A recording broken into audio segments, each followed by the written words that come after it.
Hello, everyone, and welcome to another exciting Tuesday night Eventide patrons only stream. How is everyone doing here this fine Tuesday evening? I'm having a good day. It was a little stressful there, but things finally came together. I'm still really swamped with both work and freelance and my personal work and personal projects but you know what? I decided, let's take the evening off, kind of, partially. We're gonna do some streams tonight. So here I am to talk about Eventide. I'm excited about that. There's another thing that has just occurred. Yeah, kind of. I mean, it's my own choice. I'm just gonna end up having to pay for it later. But that's how this works. Yeah. I'm ready for the weekend. I have stuff to do through Thursday. I may try and take Friday off. Just to do other work. Take a day off of work to do other work. Tends to be how it works sometimes. No, today, one of the things I've been pushing for here over the past week is, as we were closing in on the first kind of community goal for building the Hellfinder project, we've been working to try and get to 500 followers. The Hopefinder campaign did just shy of 700. To not even be launched and be at 500 followers is a good thing. Now, a lot of those folks won't support the project in the end, but it's still a good start. It's a good way to kind of get things rolling. So, very excited about that. We hit the 500 goal. The 500 goal unlocks the first audio recording. Hellfinder is going to feature audio handouts as part of the storytelling, and this unlocks the first of them. It's a mild spoiler, but not really much of one because it is one of the first ones you find. So you're not really getting spoiled of much. It's kind of setting the table. So that's good news. I'm excited about that. I will be unlocking that for the public first thing in the morning. But for those of you who stick around for my Twitch stream after this, I'm going to do a bit of a premiere of it at the beginning of that. It's about 3.5 minutes long. It's a 3.5 minute kind of audio recording. And I'm going to play that in its entirety at the start of my next stream. So stick around for that.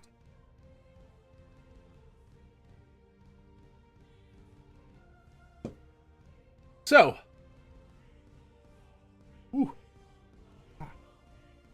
very dry. So that's pretty exciting. I'm very happy to finally have hit that goal. It's been creeping up towards it for several days now. We kind of hit, 350 or so pretty easily, and then we got about another 100 or so from an email campaign I did, and then the last 50 have just been like 5 or 10 a day, and it's just how it works. Because social media doesn't want to show your stuff. It's just been a slow grind. But we got there today. So I'm very excited. Today, what I thought we might do is spend some time going back to the Eventide Player's Guide. Now, the last time we went through this, we walked through all the classes. We looked at some of the class options and features that had been changed by the remaster.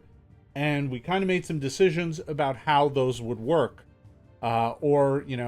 Made notes, and then between sessions I made some changes and updated the text and stuff. Much of that work is done.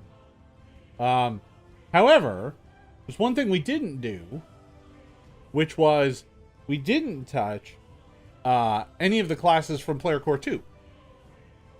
For pretty obvious reasons, because when we did those... Player Core 2 was not out. So I knew what was in Player Core 2.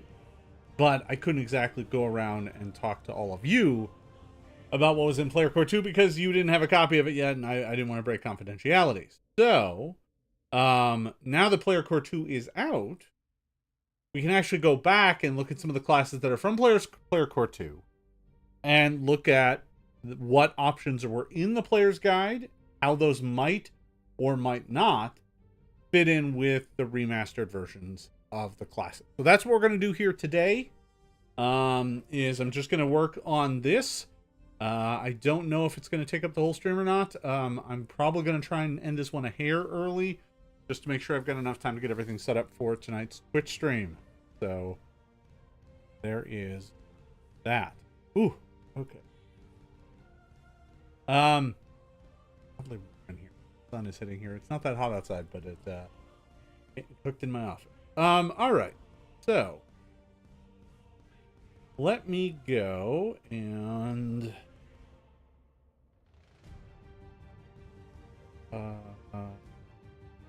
this, and we're gonna go ahead and make me smaller there, and go ahead and bring this up. So all right, here we are.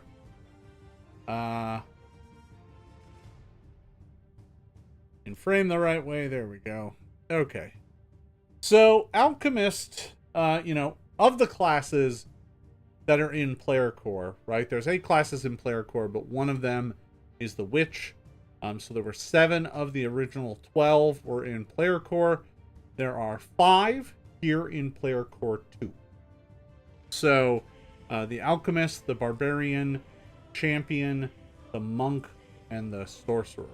So if you have a copy of Player Core 2, you might want to have that handy, because being able to look at that is going to be useful if you're looking to follow along at home. So I'm going to go ahead and make sure I have a copy of Player Core 2 open. F here. Ah. Come on. Big chunky PDF. I know you can do it. All right. So we're going to jump to the Alchemist on page 56. Okay. It's over here, so it's out of my way. All right. So, the Alchemist.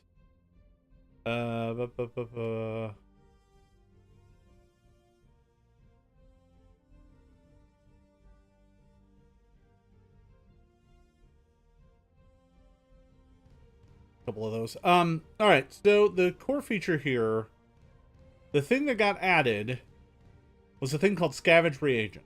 This is the thing I added for Eventide. And it was after combat, you can spend 10 minutes scavenging the battlefield for usable reagents or other alchemical ingredients. If you spend 2 or more alchemical items made with infused reagents during combat, you recover 1 batch of infused reagents. These can only be used as the cost for quick alchemy. You can only perform this activity once after a fight. You may also use this activity to harvest infused reagents from a fully stocked alchemist laboratory or full laboratory, not just simple alchemist labs, subject to GM discretion. So this ability was here to kind of allow alchemists to get more infused reagent. However, we look at the alchemists in Player Core 2. We've got versatile vials. You can prepare a number of these per day equal to 2 plus your int modifier. Whenever you're below your maximum number, you can gather reagents from the environment around you. For every 10 minutes you spend in exploration mode, you regain 2 vials. These can be used as versatile vial bombs. They can also be used as an action to create a consumable of a formula that you know. But it only remains volatile till the start of your next turn. So my point is, this is kind of no longer useful.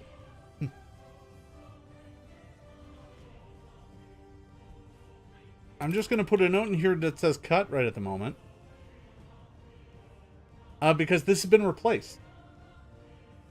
Because lo and behold, the folks doing the remaster work on the Alchemist, which was not me, identified the exact same problem that I did. Which was, yeah, maybe the Alchemist needs a way to get its abilities back. And so they built that into the core of the class using versatile vials. So this no longer does anything at all.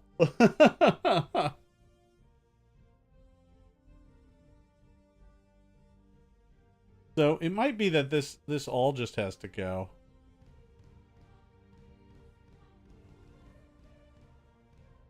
I'm not cutting it just yet. I'm only not cutting it right now because I want to be judicious about my decision making, and I can kind of flag things for possible cutting, but yeah. So yeah, it's weird how the design team and me think similarly.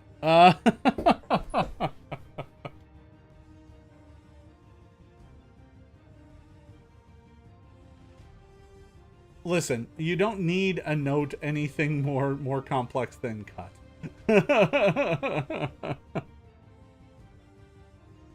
If I could do the editor's mark, I would, which is just drawing a line with a loop through it, which is just like, yeah, cut and close this up.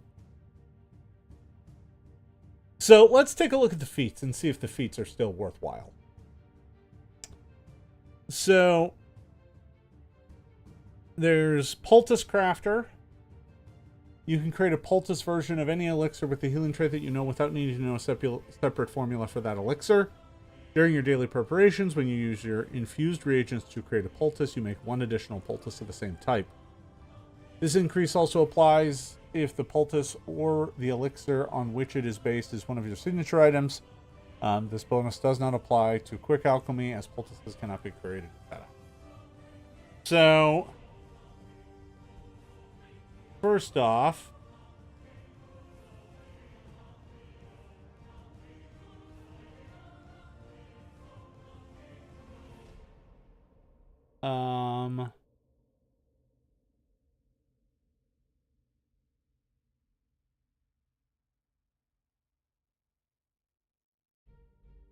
so quick alchemy allows you to use a versatile vial to create a consumable or to create a versatile vial. So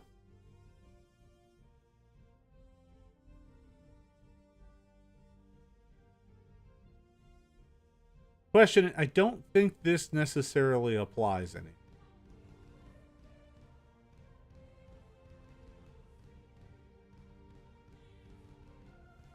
So this bonus doesn't apply to quick alchemy. Yeah, so I don't think this matters anymore. I think I can just, I don't think I need that. I think I can just cut it directly.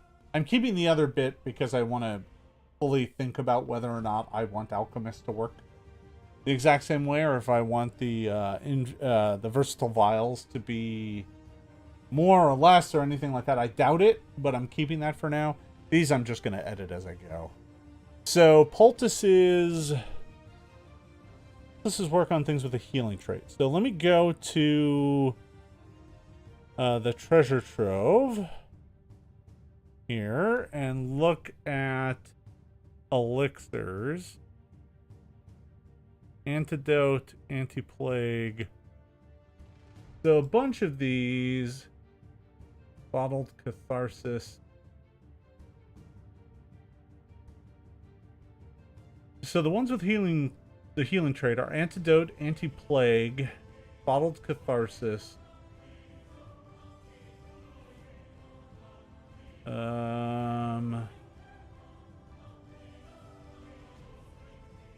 Elixir of life, elixir of rejuvenation,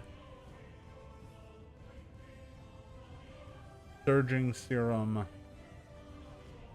I think that's it. So that works across a fair number of things that I don't think I have poultices for all of them.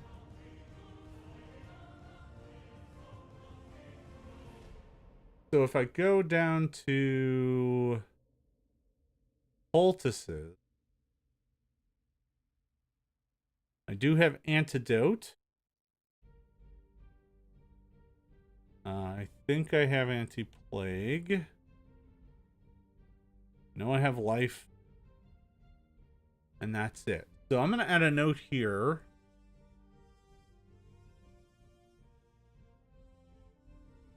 I'm just going to add a note here to the first one.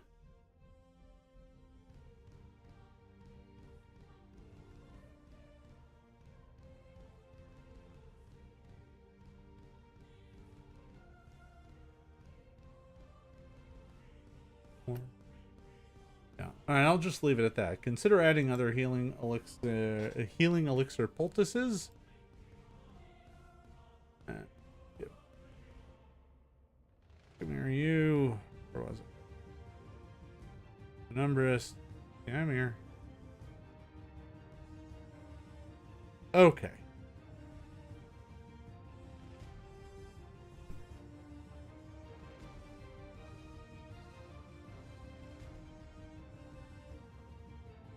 All right. So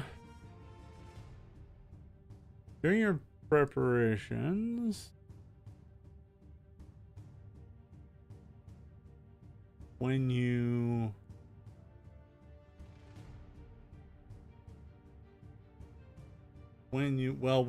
use,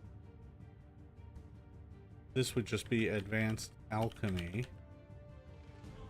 to create a poultice.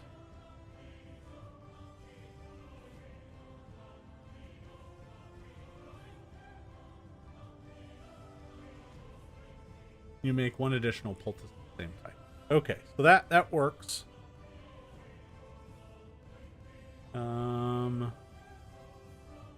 Signature item still a thing? Did that go away? Let me see.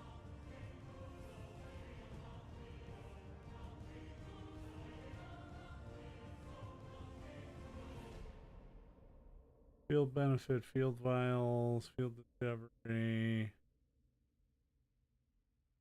Hold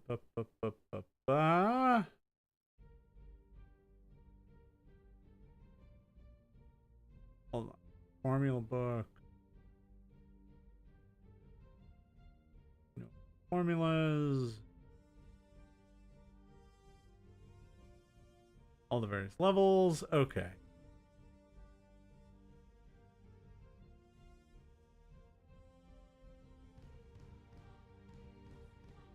Okay, so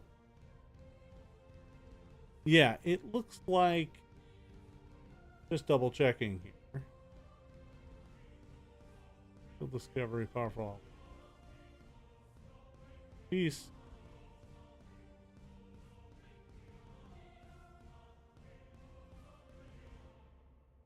Double brew. You know your formula so well that you concoct 2 items at once. When using the quick alchemy action, you can create 2 items. The items don't have to be the same. If you create 2 consumables, you have to expend a versatile vial for each. So, double brew.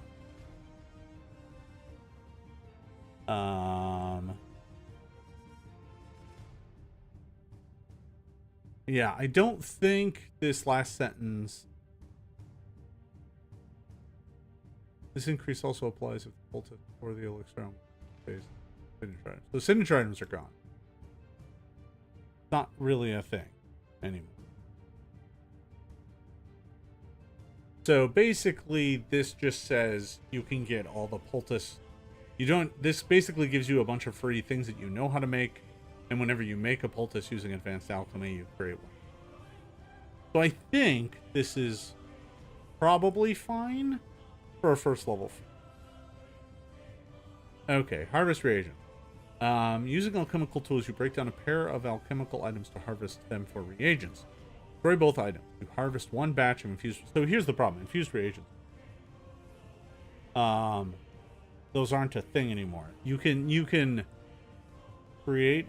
I mean, I could use this to create versatile vial, but you can already make those pretty easy. So, So let's see. Is there a way to save this? Using alchemist tools, you break down a pair of alchemical items to harvest them for reagents. Destroy both items. You harvest one batch of infused reagents and only use to create an item with a level. So,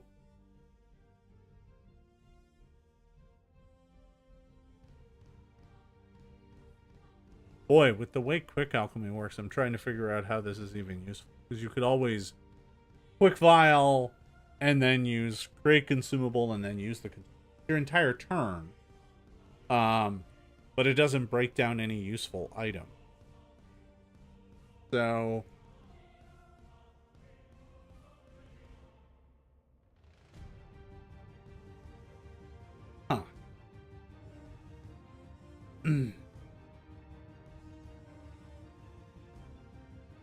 So maybe.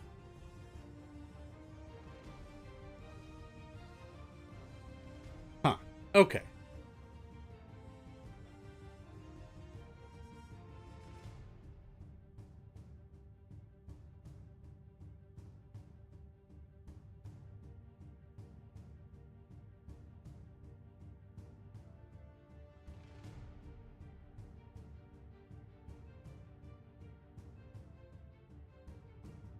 Huh.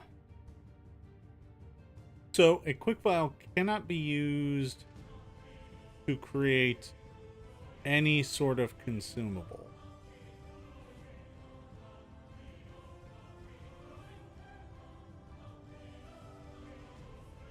Via a quick file. You have to use one of your daily files. So, okay. I think this is still salvageable as something, but it's a little weird. So let's see how this works. Using alchemist tools, you break down a pair of alchemical items to harvest them for reagents.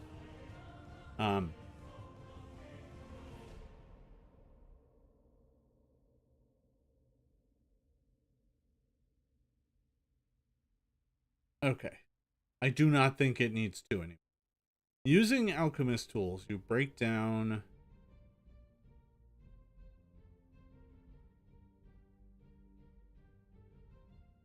You break down an alchemical item to harvest it for reagents.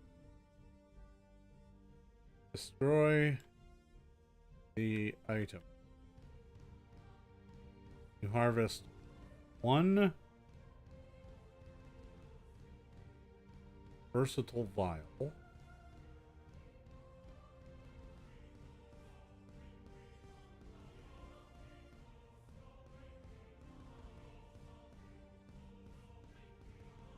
It can only be used to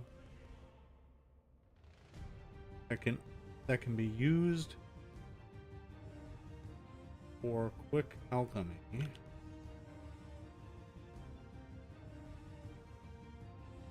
But it can only create item with level equal to or lower than the item destroyed.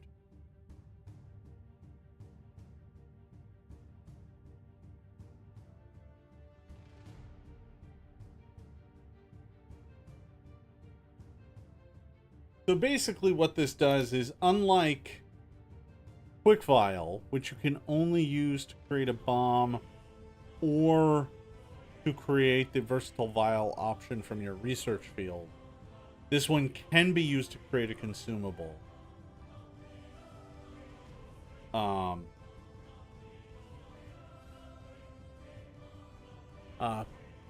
But its level is lower, so you can only create a lower level thing. So, okay, I think this is probably okay. I think this still works. Wednesday.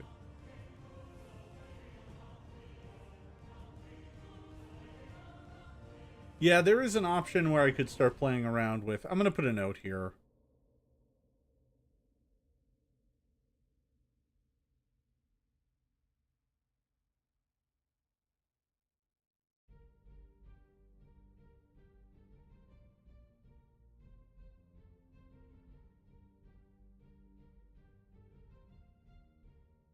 So basically, I'm leaving myself a note to check this versus the research field options to see if there's any correlation. Since anything that might kind of oomph the power level. Routine alchemy. Simple alchemical items are easier for you to set up and create. When spending downtime to craft alchemical items, and the item is at least 2 levels lower than your level, you treat your level as 1 level higher on the earned income table when spending additional days to item. Huh. Boy, does that even work that way? Let me look at craft.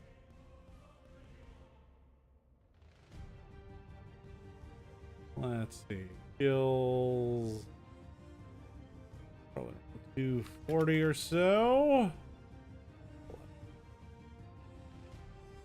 Craft.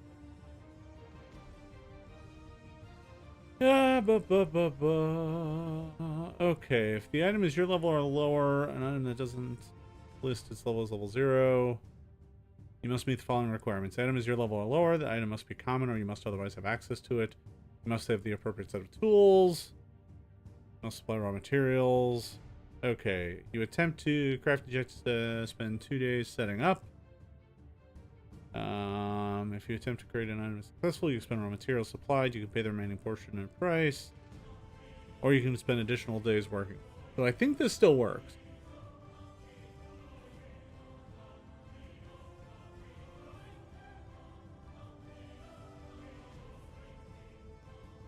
Where's the table? 229. So there's at least 2 levels lower. You treat your level as 1 level higher. So if I'm 8th level and I'm an expert and I'm making something 6th level or lower instead of 3 days of progress, I might make, or 3 GP of progress per day, I might make 4 GP of progress per day. Is that worth it?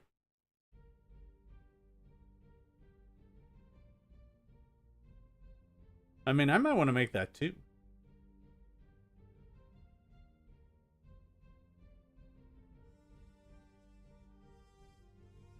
You're making something lower level, yeah, you can just make it faster. Sure, that's fine. Shadow Bomb I think still works. You fully run dim light in a 10-foot burst.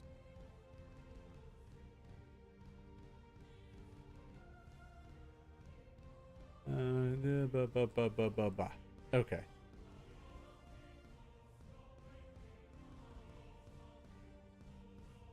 More is always better, but in this case, it's such a marginal benefit that I'm not too worried about giving it out because I think it really doesn't do an awful lot. Okay. So let's go back to Player Core here. Player Core 2. I think we're good on the Alchemist for now. I still have to do a comparison against all the feats that are in there and make sure I'm not stepping on any toes. But against the core features, I think I'm fine. So Barbarian. The big thing the Barbarian got was the Cold Instinct.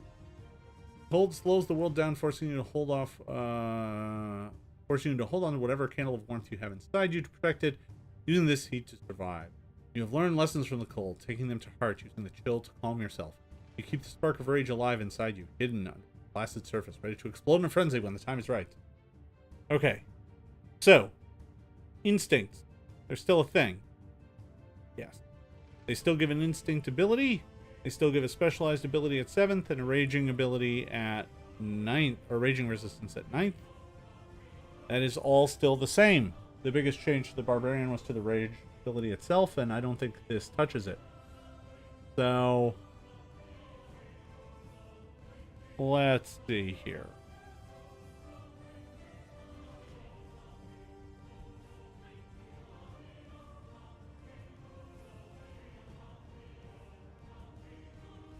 So, this has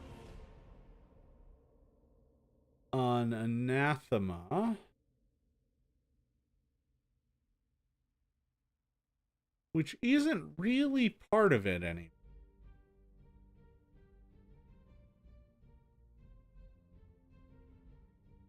Looks like all the anathemas kind of went away, right?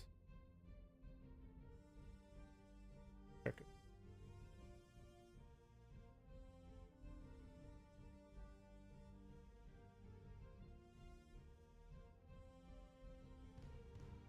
So, yeah, they used to have a spelled out anathema. Don't anymore. So I'm going to just put a thing in here to incorporate. Cut. Frozen Rage as an instinct ability. So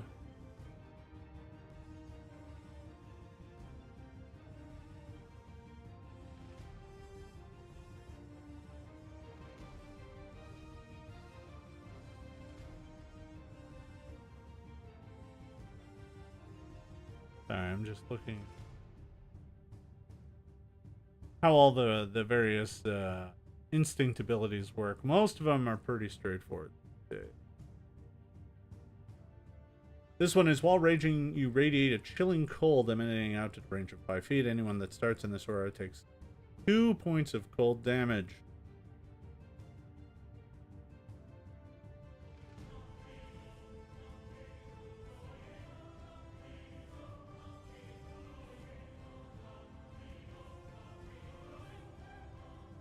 So that doesn't really scale well, but that is okay. So this is going to be at 7th. Nope.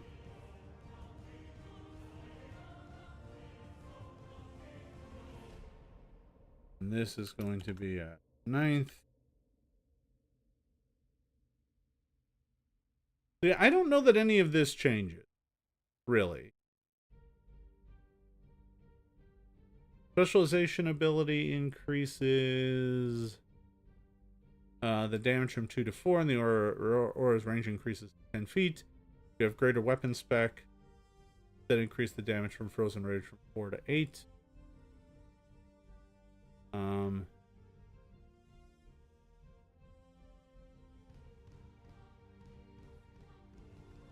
So that's less than what some of the other ones are doing. Like, some of them will take it all the way up to 16 or something, but this is an aura that affects everybody and doesn't require to hit. You can't get it multiple times per turn, but it does hit everybody, so reduction is kind of okay.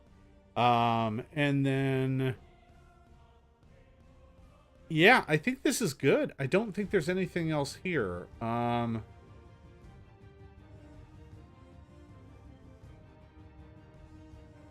Frozen Glare still works just fine.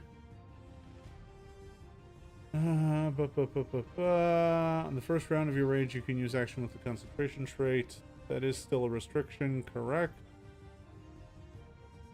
Yeah, fine.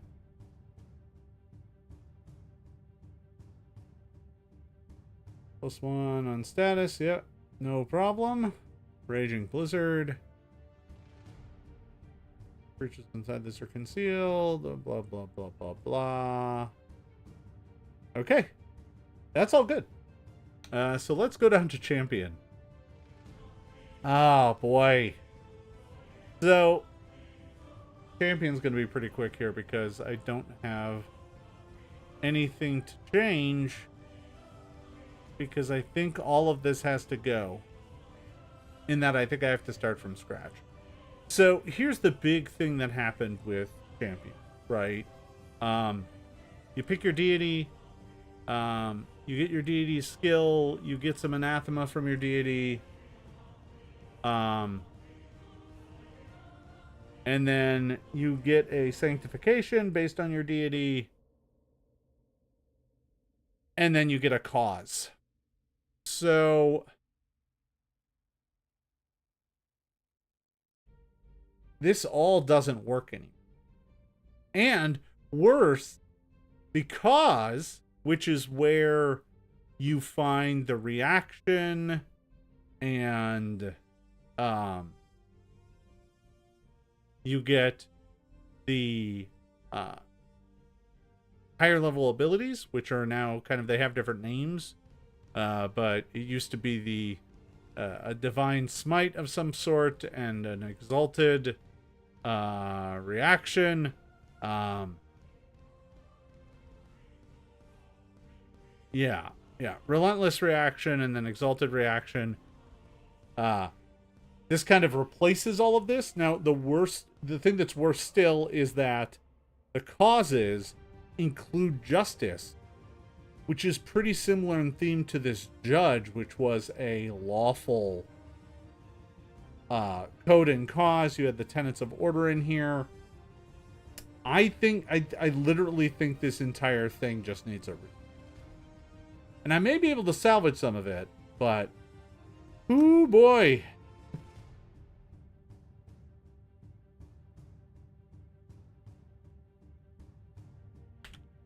I literally just think this entire section needs a rebuild.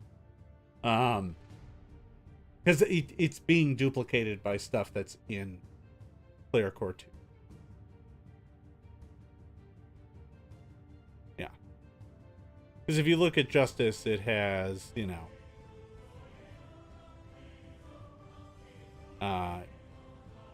in your deity's name you seek justice, following the law and punishing those who transgress it. Isn't quite the same as judge. So maybe there is still some daylight here. I think there might be something I can work out here and go less with, like, you're running around delivering, you're not the sword of justice, you are the kind of arbiter of law.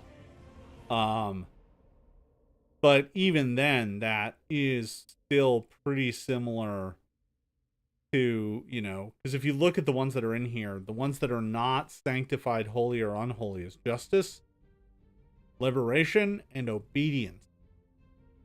And judge is kind of a mix of justice and obedience. It's about, you know, carrying out the law, but it is about following the order of the law pretty succinctly. So I'm going to have to look and see if there's enough daylight here. This is one of those challenging things when it comes to game design, where sometimes you just don't have enough kind of daylight space in the game to include this without kind of being like, well, why is that in there? It's the same as this, or it's real similar to. So that's going to take some thought. Let's go down to Monk. I think Monk's fine.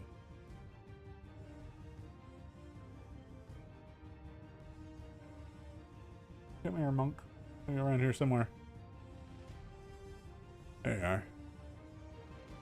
So, the only thing that was in here for monks was, oh yeah, this needs reworking because the magic level stuff has been reworked. Alright, damn my team! Well, damn my former team, I guess. So this has a Weasel Stance, and a Sense Divergence, and some Strain Magic stuff. All this stuff is pretty world-specific. So I don't know that there's anything in here. I even already changed Flat-Footed to Off Guard. Level to Rank. So I do feel like most of the work in here is already done by the Masters sweep. But along with the other feats that are in here, I'm going to need to do a check to see how compatible they are with feats that are Monk now. But I think these are probably.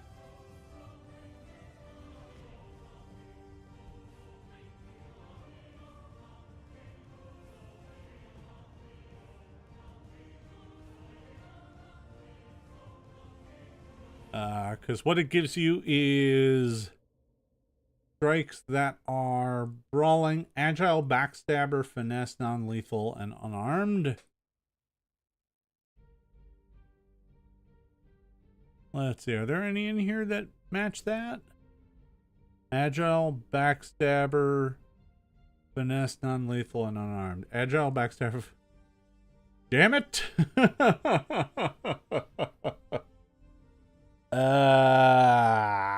That's less good.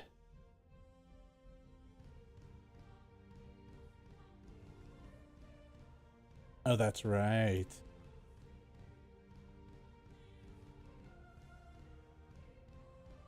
Good catch. Forgot about that.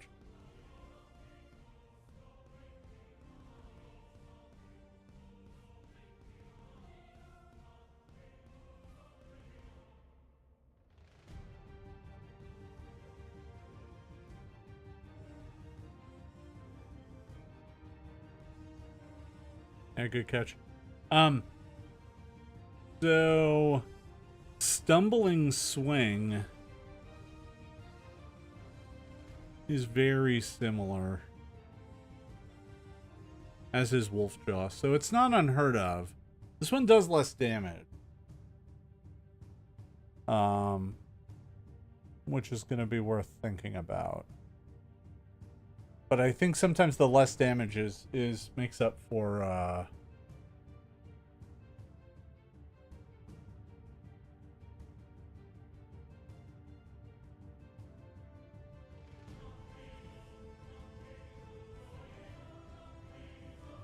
Okay.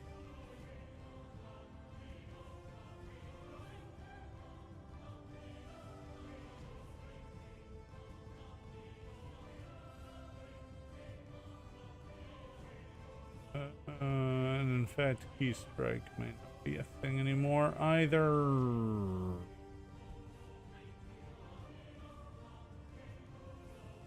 Yeah, I think it should be powerful fist. No, it's mystic strikes.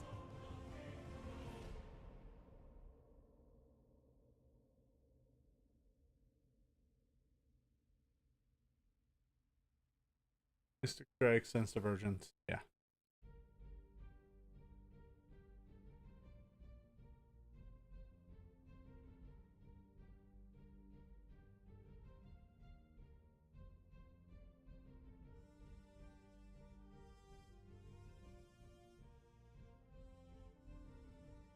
So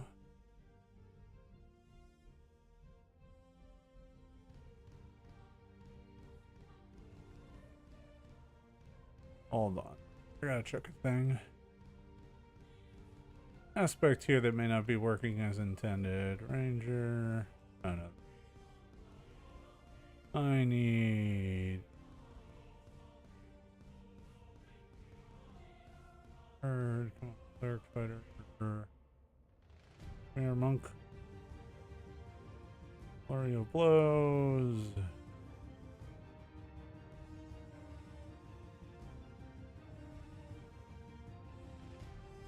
Okay. So is a low level feat.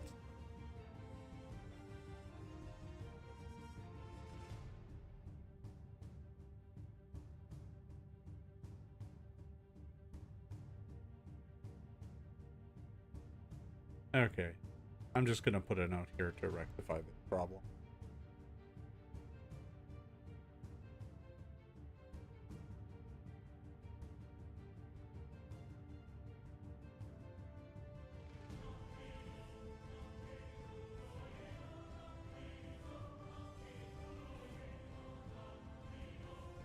Alright. We'll just leave myself in because I don't have an easy solution on that one. Okay. So let's go down to Sorcerer. The rest of those are probably fine. I'm gonna have to check the Weasel stance against the other similar feats, but that should be doable. Alright, so let's go ahead and hop down to Sorcerer. So we've got Elemental Sorcerer. There's a note in here that in Eventide it's drawing its power from the Arcane tradition, which is accurate. I think the Sorcerer's Gifts and all the other stuff still works just fine. Shadow Bloodline changes out a few spells. That's probably fine. And then we get into feats. Bloodlink allows you to make the level of the magic area.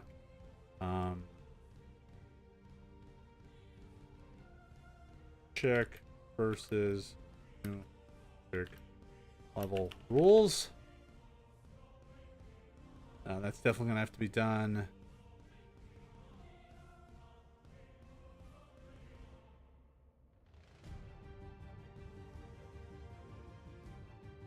Okay. That's probably fine, and then probably fine. Yeah. And then we get in shade spells. So that's, well, I think that's it. I mean, there's only 5. They're not too complicated. I think the next bigger thing that frankly I'm going to need to do, I'm going to need to spend some time looking at the champion, because that one's broken pretty badly. I'm going to need to do some work on that. Some of these other ones might just need more added to them. They're just too thin now, or some of their stuff got kind of co-opted. The Alchemist lost some key stuff that I wanted to make them kind of pop more in the world of Eventide. But frankly, the class itself got better, so maybe I don't need to do that anymore. Because they're just frankly better now. So, yeah. Let me go ahead and save this. Close that out. Okay. So, there we are. So yeah, that's kind of interesting and good stuff. I think we made some good progress here tonight. Definitely some notes on some things that need to be changed, some work that needs to be done. But that player's guide is coming together very nicely. Like, I'm kind of surprised how far along it actually is, and I should probably start thinking about moving it forward into layout and seeing what art resources I have available for it, and maybe picking up a couple extra pieces to kind of round it out. It is a pretty big document at 64 pages. There's a map or two I need to finish in there. There's some art I need to order, and I probably need it edited. So it needs, you know, probably some thousands of dollars worth of work still on it, but from an editor and some artists. But I think it's getting closer. It's at least getting close enough that I could do a scratch layout and release it to backers, which is a good milestone. It also allows me to put it out there in a way that folks can start playing around with it as playtesters. So maybe I'll look to get that done here in the next couple months. I would say weeks, but my next couple of weeks are really swamped. So, folks, that's all I got here tonight. I don't know that it's going to lower the page count that much, Alara. It's a big document. There's a lot in there. There's history, there's lore, there's rules, there's all sorts of stuff. So, all right, folks, that's all I have for you here tonight. I got to split here and get ready for the Twitch stream. And the premiere of the Hellfinder audio handout. We're going to go ahead and play that early on in the stream, probably before I get going with Baldur's Gate 3. So stay tuned for that, folks. We will get to that here in just a few moments. Thanks for watching, everybody. Thank you for your continued support, and we will see you